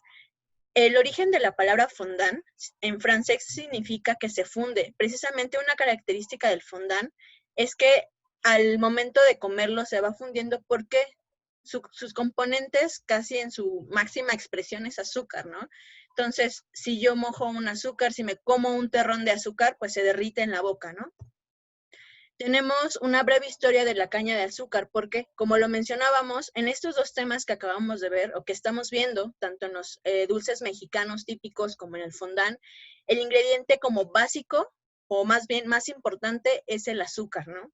Es uno de los cultivos más antiguos en el mundo y aparte uno de los más importantes a nivel mundial, ya que no solo se ocupa en la repostería o en el fondant o en los dulces mexicanos o en cualquier otro tipo de dulces, sino que en todo el mundo, alrededor de todo el mundo, en la cocina se ocupa el azúcar como un endulzante y no solo existe de azúcar en la caña de azúcar, sino que sí existen algunos otros productos de donde se extraen. De hecho, esto lo vimos en el módulo 3 con los tipos y sus sustituciones de azúcares, ¿no? Entonces, realmente los datos que se tienen más antiguos son de 3000 años antes de Cristo, y bueno, este crecía como un tipo césped en las islas de Nueva Guinea y de ahí se extendió a Borneo, Sumatra e India. De hecho, en 1501, la caña viene a América. Anteriormente ya la habían traído, pero el cultivo no se había dado por las condiciones que tenía el territorio, ¿no? En este año es cuando se vuelve a traer nuevamente y es cuando se empieza a extender por América del Sur y, bueno, a lo largo del Caribe. Y allí ya se empieza a procesarse, sí. Posteriormente viene el proceso del azúcar. Encontré una pequeña historia que decía el general griego Nearchus, quien acompañó a Alejandro el Grande a la India en el siglo VI a.C., hablaba de una caña que produjo miel sin la ayuda de las abejas. ¿Esto por qué? Porque hubo alguien que troceó una caña y al momento como de chuparla, por así decirlo, empezó a sacar un tipo de miel. Entonces a ellos se les hacía increíble que sin procesarla ni nada, esta pudiera sacar este tipo de jarabe. De por sí, la caña de azúcar se ocupa en toda su totalidad. También tenemos diferentes tipos de azúcares. Y bueno, antes de los tipos de azúcares vemos qué es el refinamiento. Bueno, el refinamiento prácticamente es el proceso de la transformación de la caña de azúcar o algún otro producto de donde se saque azúcar. Consta de varias etapas, como es el lavado, la trituración, la cocción, la filtración y la evaporación y centrifugación. Entre más refinada sea nuestro azúcar, pierde muchos más minerales y vitaminas. Es por eso que ahora con esta nueva ley que indica que a los nuevos productos tengan que agregar, pues por ejemplo, exceso de azúcares, excesos de sal, precisamente porque ya no apartan nada a nuestro cuerpo. En los tipos de azúcar encontramos el azúcar mascabado. Esta es una de las más naturales. Esta contiene un poco de melaza, que realmente es la miel que sale después del procesamiento también de la caña, ¿no? Es por eso su coloración como marrón o un poquito más oscura. Y también su consistencia. No sé si se han dado cuenta que el mascabado tiene una consistencia como húmeda, por así decirlo, ¿no? O un poquito más como compacta. Entonces, esta realmente tiene muchísimos más nutrientes que cualquier otro azúcar. Azúcar es la más recomendable para algunas dietas o para los diabéticos. También, o en su defecto, también algunos otros tipos de endulzantes. Tenemos el azúcar moreno, o en este caso el azúcar estándar, que es la azúcar que se consume más, ¿no? La que encontramos en el súper como azúcar estándar y nosotros la compramos para nuestras casas. Esta es un poco más refinada, ¿no? Todavía contiene algunos pedazos de melaza y entonces es por eso que conserva este color un poquito también como cafecito, pero ya no tanto como el amascabado. Entonces, este también todavía conserva algunas notas de caramelo como lo es el amascabado, sin embargo, también ya empieza a perder sus nutrientes, las vitaminas y los minerales que tiene. Posteriormente sigue el azúcar blanca o la refinada. Realmente esta es la que se va ocupando más en el área de la repostería o pastelería. Porque, bueno, en primero porque es más blanca. Entonces, por ejemplo, al hacer un merengue, lo que queremos es que quede blanco, ¿no? Este azúcar nos ayuda a que preparaciones que no tienen color queden un poco más blanco cuando se ocupa azúcar granulada. Esta tiene una textura un poco más fina que las anteriores y, bueno, el sabor es un poco más neutro y aquí ya no tiene prácticamente melaza. Y esta, pues, ya es, se ocupa no solo en la repostería, sino también en las grandes industrias. Después viene el azúcar glass, que realmente esta solamente es el refinamiento todavía más de nuestra azúcar refinada, ¿no? Y se convierte en un polvo muy fino. Esta nos ayuda a hacer el fondant, que es lo que estamos viendo en este momento. Algunas de las características del fondant, bueno, como todos saben, el fondant no es no solo es tendencia ahorita, sino que anteriormente, años atrás, era una novedad. No solo por su sabor, ¿no? Porque realmente es pura azúcar y hay mucha gente que no se come el fondant porque dice, bueno, es que tiene muchas calorías, es que es pura azúcar, es puro dulce, ¿no?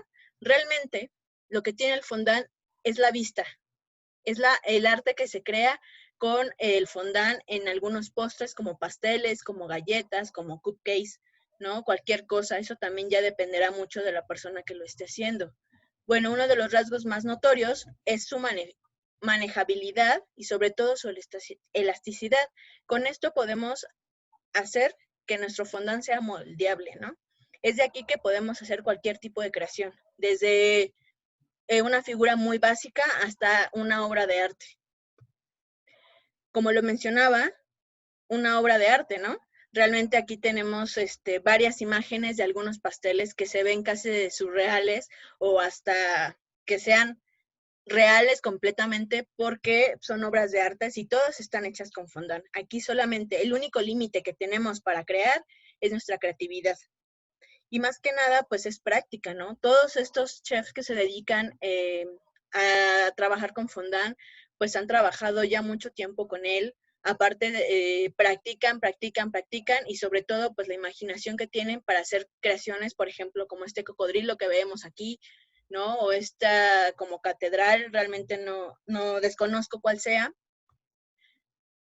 Entonces, como les menciono, la creatividad es solamente el límite de todo lo que podemos hacer.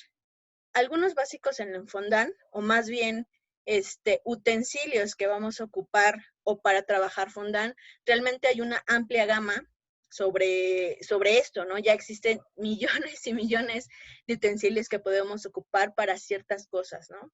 Entonces, bueno, la risa es como el pastel, para ella siempre hay un hueco, ¿no? Como lo decíamos anteriormente, a muchas personas les encantan mucho los postres, los dulces mexicanos o en general lo dulce. ¿Qué necesito para hacer un pastel de fondant o para trabajar el fondant? Pues son ciertos utensilios que deberíamos tener si queremos trabajar con ellos. Obviamente podemos sustituirlos dependiendo lo que tengamos, ¿no? También es eso, los encontramos en diversos colores, formas, precios, tamaños y todo. Entonces, a continuación, les voy a pasar un video con los diferentes tipos de utensilios básicos para trabajar con fondant.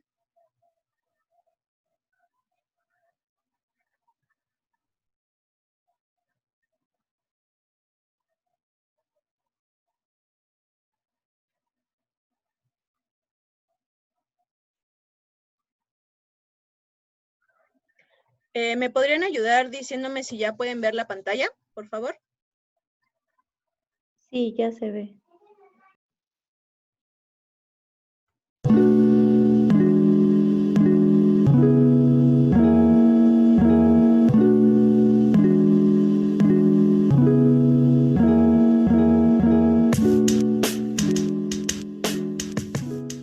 Hola, el día de hoy veremos utensilios básicos para fondant.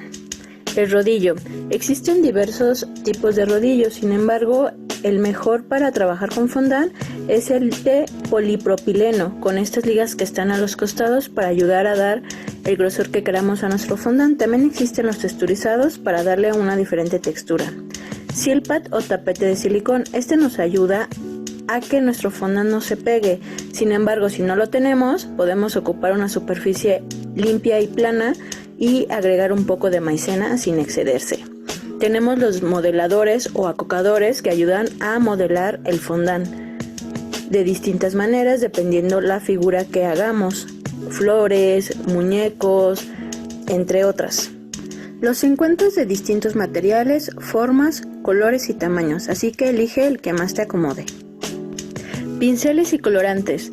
Nuestros pinceles son muy importantes ya que el fondant es un lienzo en blanco. Aquí podremos plasmar nuestras ideas y todo lo que queramos. Los colorantes son los que le dan vida a nuestro fondant. Los matizadores ayudan a dar acabados más profesionales y reales dependiendo de nuestras creaciones. Puedes elegir los que más te gusten. Se encuentran en diferentes tamaños, presentaciones y precios. Así que da vuelo a tu imaginación. El único límite es tu creatividad. Moldes de silicón.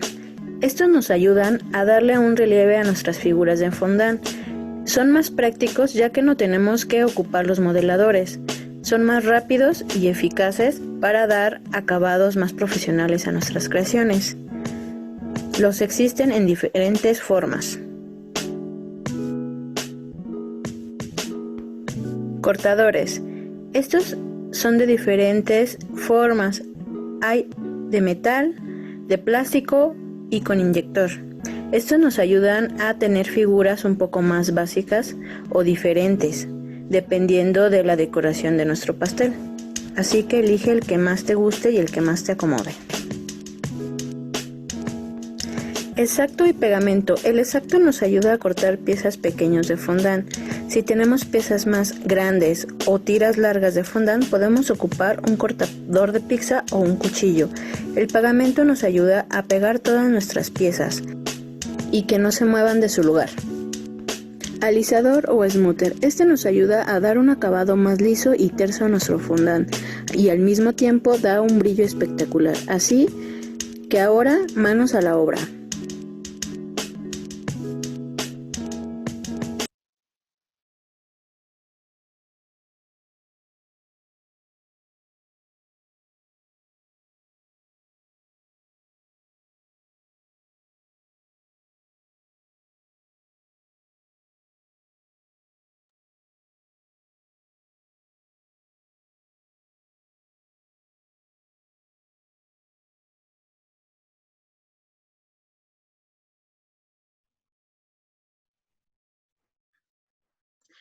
Vamos a continuar con nuestra presentación. Para crear un buen pastel de fondant necesitamos que nuestro bizcocho igual sea perfecto o tenga ciertas características. En lo particular yo ocupo el que se llama layer cake por su consistencia. Es un bizcocho que es un poco más compacto, pero a la misma vez tiene una miga que es muy rica o tiende a ser como un tipo panqué y también es un poco húmedo. El enemigo número 1 del fondant es la humedad, ¿no? Si nosotros queremos hacer un pastel de fondant con un bizcocho o un tres leches, sería imposible. No digo imposible porque quiero suponer que lo han hecho, pero realmente tendríamos un resultado pues un poco desastroso, ¿no? Porque por el exceso de humedad que tiene este tipo de pasteles, el fondant se va a empezar a deshacer. Ya lo comentábamos antes, una de las características es que se deshace, ¿no? Y más que nada con la humedad. Entonces, hay que tratar de evitar este tipo de bizcochos, o pasteles, pero hay que ocupar bizcochos que en su composición o que el resultado que tengamos sea un bizcocho un poco húmedo, entonces al paladar no lo sintamos tan seco. El layer cake tiene muchas variaciones, pues lo podemos encontrar de vainilla, chocolate, red velvet, fresa, café y bueno, un sinfín que ya eso dependerá mucho de la persona que lo esté creando. También algo muy importante son los betunes o los rellenos, ¿no? El betún nos ayuda mucho precisamente para dar acabados más refinados a nuestro pastel porque puede ir entre las capas y obviamente en la parte de afuera que nos ayuda a recoger todas las pequeñas migas que caen de nuestro bizcocho al momento de estar armándolo y sobre todo nos ayuda a pegar nuestro fondant en nuestro pastel, ¿no?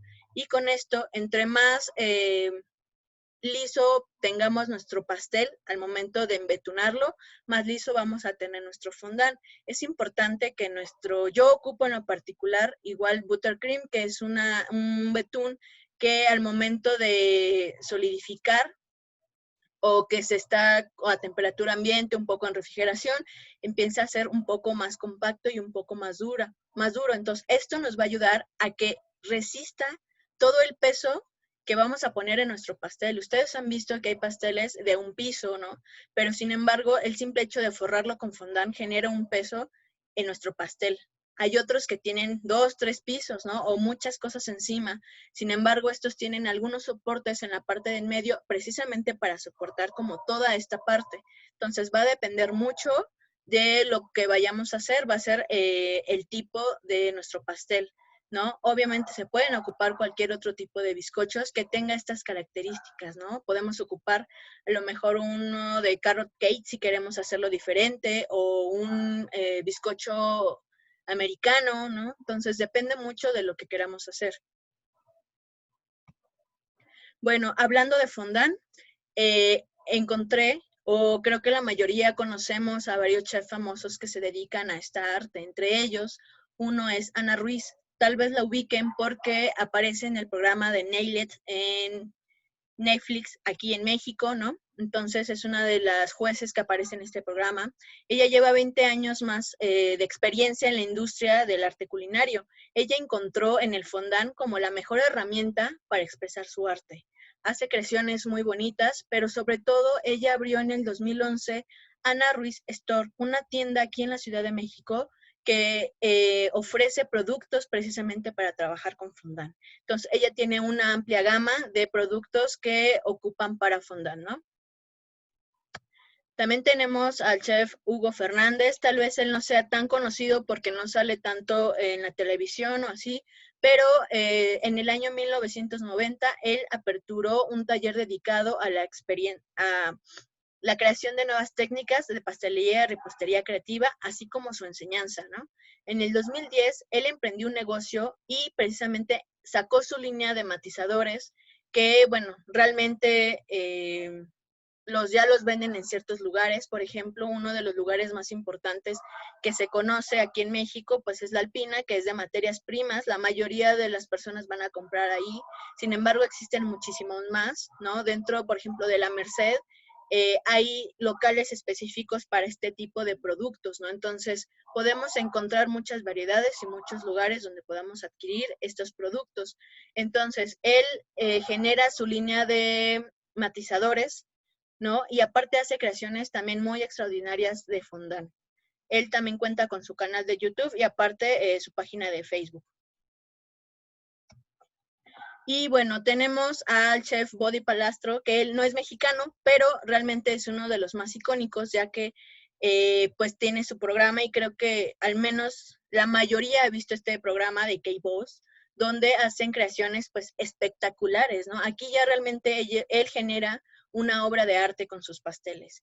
Él desde muy pequeño se dedica a trabajar con su papá en el negocio familiar que precisamente es esta pastelería, ¿no? Él es de origen estadounidense italiano, entonces desde muy pequeño él le llama la atención, crea un pastel para su mamá. Su papá pensaba que realmente no lo iba a lograr y sin embargo le salió un buen resultado. Desde ahí hasta el día de hoy él ha estado trabajando en esta tienda y bueno, genera su show, su reality show K-Boss.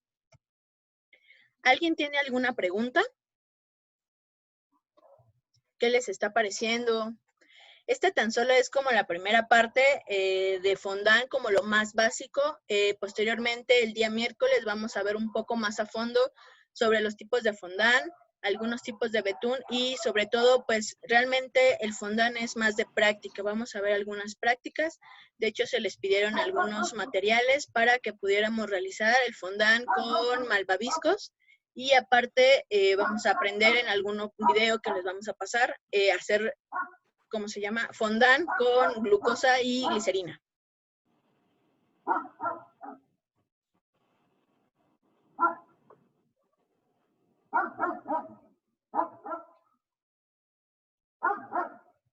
¿Alguien tiene alguna pregunta, duda, alguna experiencia que nos quiera compartir? ¿Qué les está pareciendo?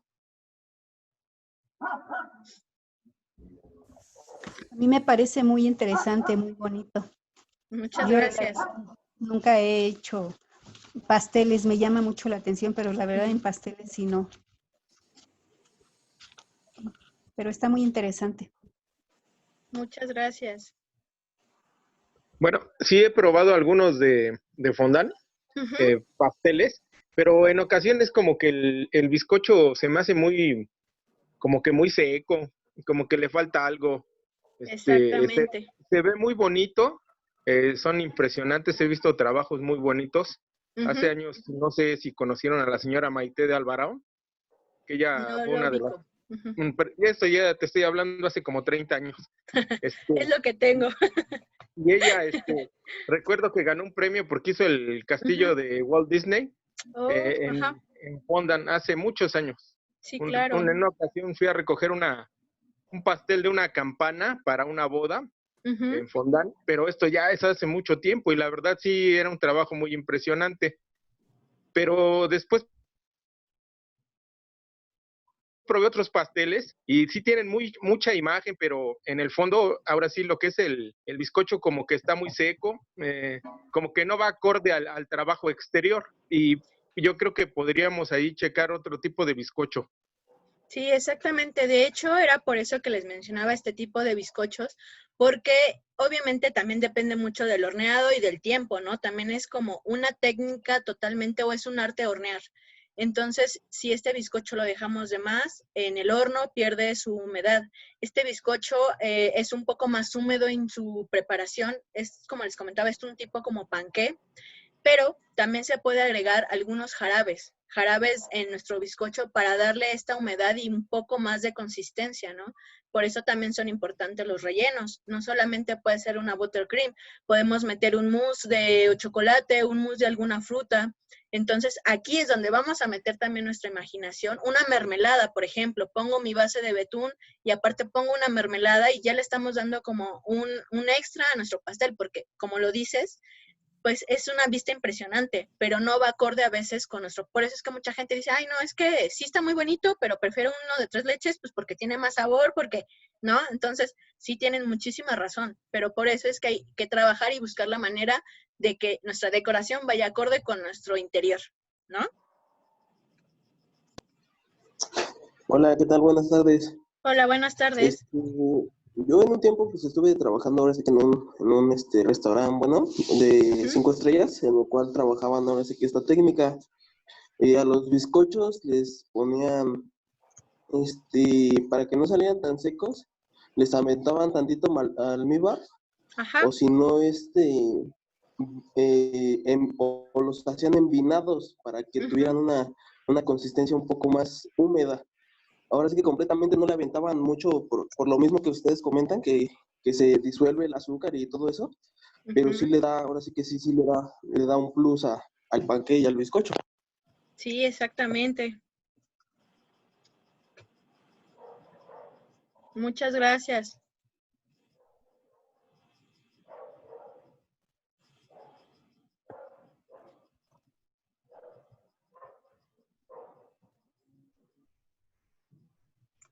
¿Alguien más tiene alguna duda, pregunta, sugerencia?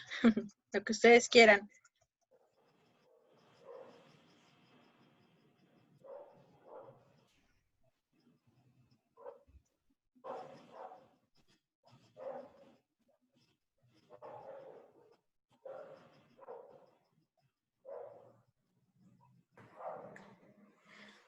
¿Qué les ha parecido todos? ¿Todo claro?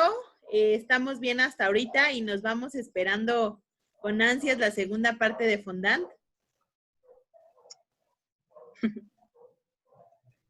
Así es, Sí. Dalia. Mira, por aquí Pilar nos dice, disculpen, me encanta la capacitación y valoro el esfuerzo que significa crear contenido y prepararse para dar una clase. Tengo una duda.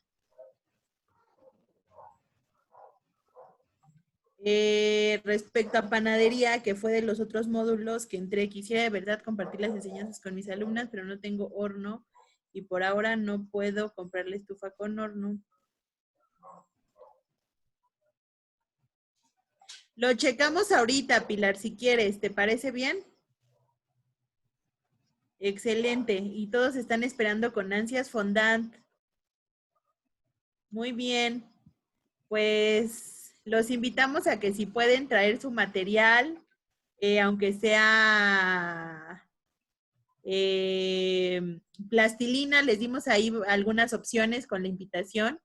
Entonces, si pueden tener, aunque sea la plastilina, se los agradeceríamos porque va a ser bueno para que puedan practicar referente al moldeado y al forrado y demás. ¿Verdad, Dalia?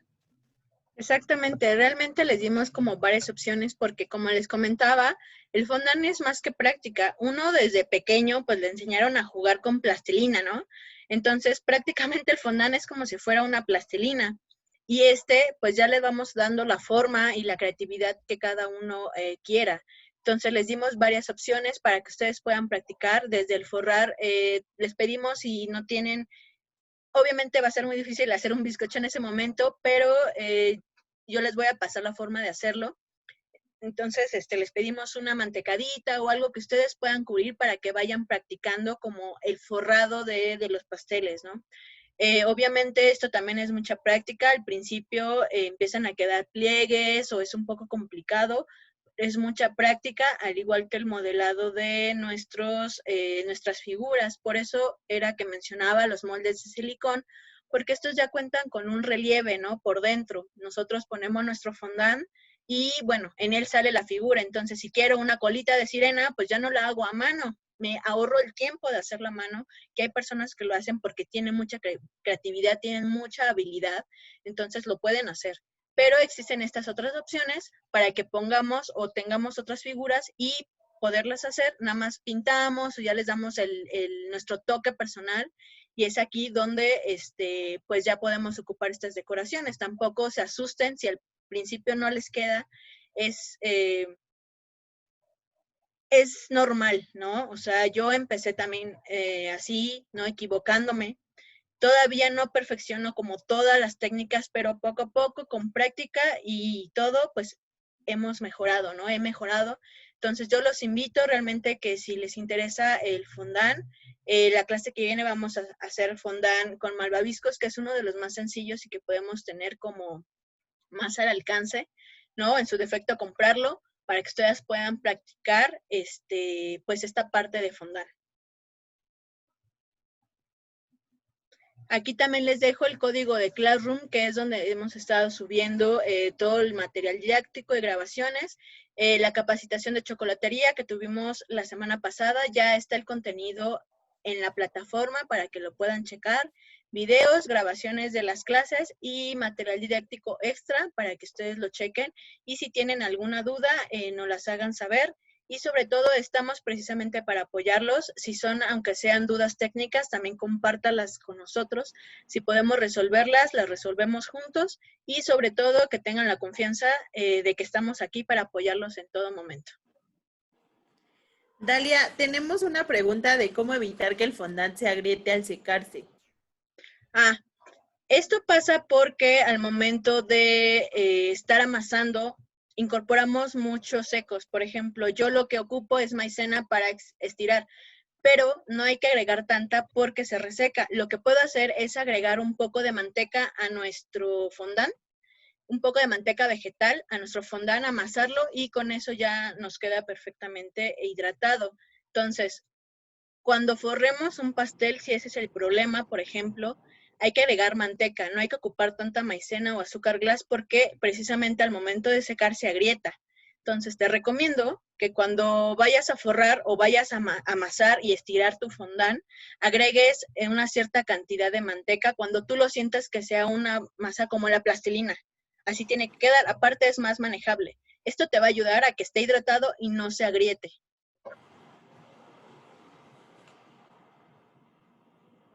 No sé si te quedó claro, no sé quién haya hecho la pregunta, perdón, no vi el chat. Sí, Pilar. Pilar, ¿te quedó claro?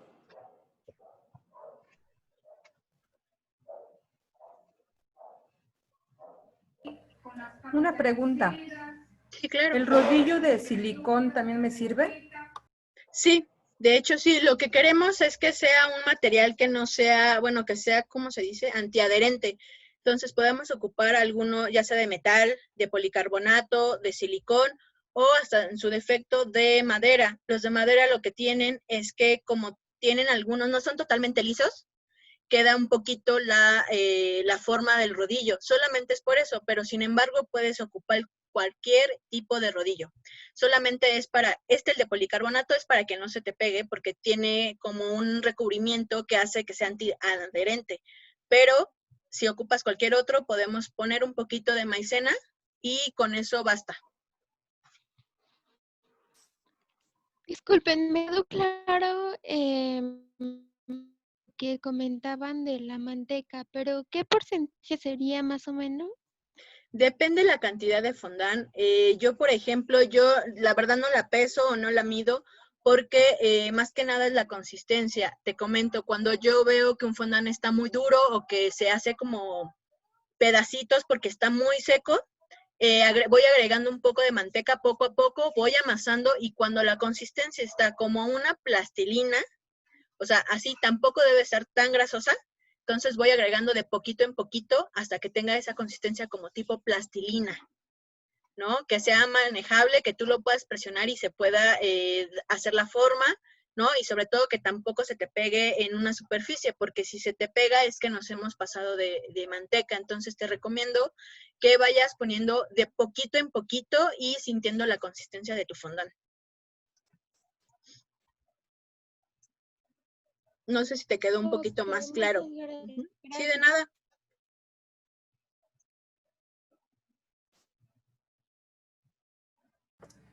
Otra pregunta. ¿El tapete de silicón se puede hornear? ¿Se puede meter al horno? Sí, de hecho sí.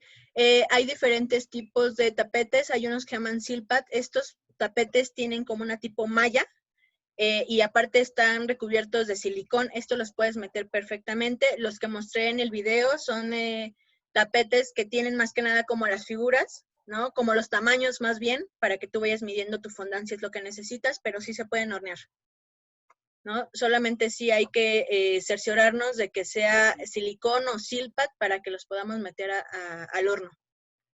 Porque los podemos ocupar no solo para estirar nuestro fondant, puedes meterlo para un pan, para unas galletas, ¿no? Por ejemplo.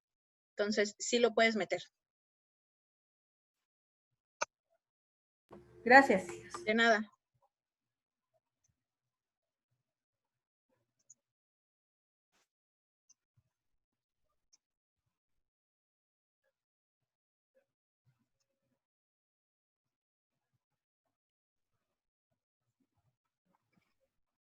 ¿Alguien más tiene alguna duda? Pues creo que no. Agradecemos a todos su tiempo, su disposición por aprender junto con nosotros. Para nosotros es muy importante el que estén aquí con nosotras, el que se dispongan para poder ser parte de estas capacitaciones. Los invitamos a que, bueno, nos vemos el miércoles, discúlpenme, el miércoles. La liga, el ID de entrada y la contraseña están en el cartelito que les hicimos llegar a través de Calem. Cualquier duda, pues estamos a sus órdenes, estamos para servirles. Y bueno, nuevamente muchas gracias.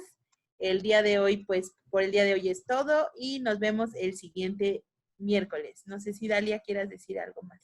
No, pues realmente muchísimas gracias por estar aquí con nosotros, compartir esta parte, y les vuelvo a reiterar, cualquier duda o sugerencia que tengan, pues nos la hacen llegar y nosotros nos pondremos en contacto con ustedes, y muchísimas gracias, es un placer enseñarles y estar con ustedes, escucharlos. Muchas gracias.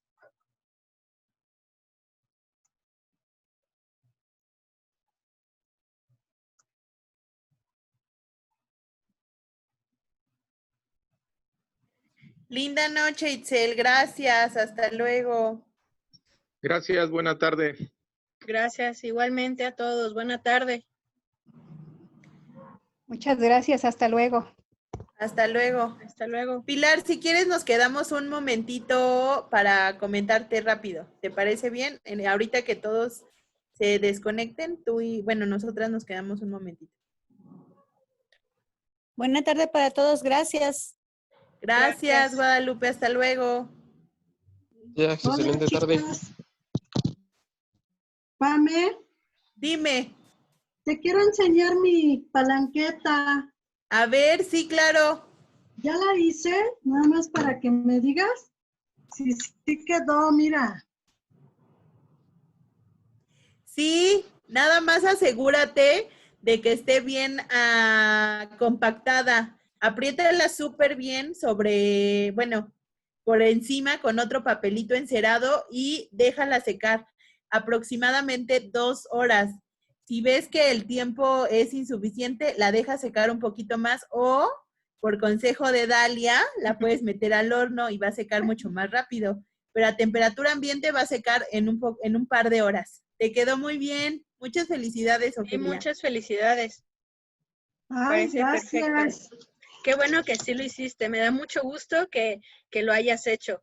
Ya cuando las tengas ya hechas y cortadas, a ver si nos envías una foto para verlas cómo te quedó. No las presumas. Sí, mira, las estoy compactando. Perfecto. Con el papelito. Sí. Perfecto. Quedaron bonitas, ¿verdad? Sí, bastante. Van a estar deliciosas. Ojalá. Un agasajo para la familia. Ay, sí, todo lo que hago les encanta. Claro, por supuesto. Entonces ya entonces nada más las dejo enfriar, ¿verdad?